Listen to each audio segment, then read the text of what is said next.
Hello everyone, my name is Adrian, and today I'll be going over the powers of sine and cosine, as well as separating factors and using identities. We want to evaluate the integral of cosine cubed of x. Now, a first idea might be to use substitution. For instance, if we let u equal cosine of x, then du would equal negative sine of x dx. But here's the problem. Our integral doesn't actually have a sine factor to match up with du, so this substitution doesn't really help us. The general rule is if you want to integrate powers of cosine, you'll usually need an extra sine factor. And if you want to integrate powers of sine, you would usually need an extra cosine factor. It's the same. Since we don't have that here, we have to take a different approach, right?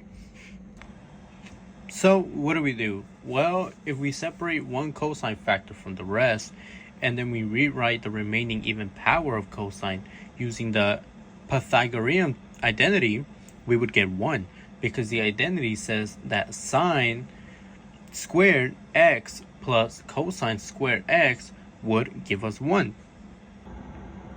Now, if we split cosine cubed x, that would give us cosine squared x times cosine x.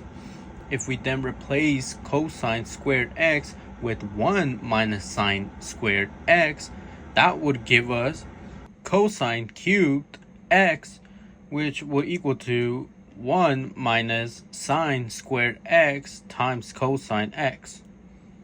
Now, because we did all that, we can say that the integral of cosine cubed x dx will equal to the integral of 1 minus sine squared x times cosine x dx.